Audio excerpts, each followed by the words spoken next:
Ice cream ಪ್ರಿಯರು shock ಆಗ್ತಕ್ಕಂಥ ಒಂದು ಸುದ್ದಿ ಹೊರಬಿದ್ದಿದೆ. ಐಸ್ ಕ್ರೀಮ್ ತಿನ್ನೋ ಮುಂಚೆ ಸಾರ್ವಜನಿಕರು ಸ್ವಲ್ಪ ಎಚ್ಚರದಿಂದ ಇರಬೇಕಾಗತ್ತೆ. ಕ್ಯಾನ್ಸರ್ ಕಾರಕ ರಾಸಾಯನಿಕ ಬಳಸಿ ಐಸ್ ಕ್ರೀಮ್ ತಯಾರು ಮಾಡಲಾಗ್ತಿದೆ ಅನ್ನುವಂಥ ಒಂದು ಗಂಭೀರ ಆರೋಪ ಕೇಳಿಬಂದಿದೆ. ಬೆಂಗಳೂರು ಹೊರವಲಯ ನೆಲಮಂಗಲದಲ್ಲಿ ಅನಧಿಕೃತ ಐಸ್ ಕ್ರೀಮ್ ಘಟಕಗಳು ಇರತಕ್ಕಂಥದ್ದು ಬಯಲಾಗಿದ್ದು, ಗಬ್ಬು ನಾರ್ತಕ್ಕಂಥ ಐಸ್ ಕ್ರೀಮ್ ಘಟಕದ ಮೇಲೆ ಅಧಿಕಾರಿಗಳು ಇದೀಗ ದಾಳಿಯನ್ನು ನಡೆಸಿದ್ದಾರೆ.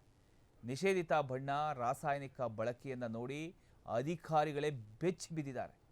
ಯಾವುದೇ ಲೈಸೆನ್ಸ್ ಇಲ್ಲದೆ ಹಳ್ಳಿಗಳಲ್ಲಿ ಐಸ್ ಕ್ರೀಮ್ ಮಾರಾಟ ಮಾಡಲಾಗ್ತಿದೆ. ಜೊತೆಗೆ ಬೂಸ್ಟ್ ಹಿಡಿದಂತಹ ಐಸ್ ಕ್ರೀಮ್ ಗ್ರಾಮಗಳಿಗೆ ಸರಬರಾಜು ಮಾಡಲಾಗ್ತಾ ಇದೆ. ಅಧಿಕಾರಿಗಳು ಹಲವರನ್ನ ವಶಕ್ಕೆ ಪಡ್ಕೊಂಡು ವಸ್ತುಗಳನ್ನು ಕೂಡ ಸೀಸ್ ಮಾಡಿದ್ದಾರೆ.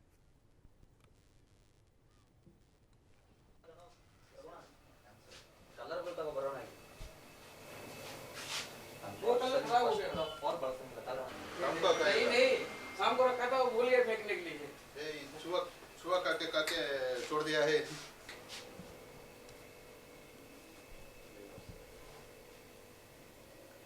नया वाला किधर है? ಎಸ್, ಅಧಿಕಾರಿಗಳು ಹೋಗಿ ಸೀಸ್ ಮಾಡ್ತಿದ್ದಂಥ ಸಂದರ್ಭದಲ್ಲಿ ತೆಗೆದಿರತಕ್ಕಂಥ ದೃಶ್ಯವನ್ನು ನೀವು ಗಮನಿಸ್ತಾ ಇದ್ದೀರಿ. ಐಸ್ ಕ್ರೀಮ್ ತಿನ್ನೋದಕ್ಕಿಂತ ಮುಂಚೆ ಸ್ವಲ್ಪ ಯೋಚನೆ ಮಾಡಿ, ಯಾಕಂದರೆ ಎಲ್ಲ ಐಸ್ ಕ್ರೀಮುಗಳು ಒಂದೇ ರೀತಿ ಇರೋದಿಲ್ಲ. ಕೆಲವರು ದುಡ್ಡು ಮಾಡೋ ಉದ್ದೇಶದಿಂದ ಒಂದು ಸಣ್ಣ ರೂಮ್ ಮಾಡ್ಕೊಂಡು ಐಸ್ ಕ್ರೀಮ್ ಮಾಡಿ, ಅದು ನೋಡಿ ಎಷ್ಟು ಬೂಸ್ಟ್ ಹಿಡಿದಿದೆ ನೋಡಿ. ಇದನ್ನು ಅಲ್ಲಿನ ಮಕ್ಕಳು ತಿಂತಾರೆ. ಅವರಿಗೆ ಗೊತ್ತಿರೋದಿಲ್ಲ ಪಾಪ. ಐಸ್ ಕ್ರೀಮ್ ಬರ್ತಾ ಇದ್ದ ಹಾಗೆ ಅಪ್ಪ ಐಸ್ ಕ್ರೀಮ್ ಬೇಕು, ಅಮ್ಮ ಐಸ್ ಕ್ರೀಮ್ ಬೇಕು ಅಂತ ತಗೊಳ್ತಾರೆ. ಅಪ್ಪ ಅಮ್ಮನೂ ಇಸ್ಕೊಳ್ತಾರೆ.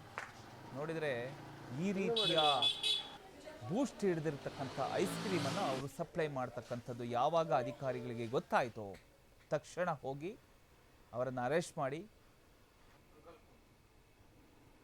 ಎಲ್ಲವನ್ನ ಸೀಸ್ ಮಾಡ್ಕೊಂಡಿದ್ದಾರೆ. ನೀವು ನೋಡ್ತಾ ಇದ್ದೀವಿ.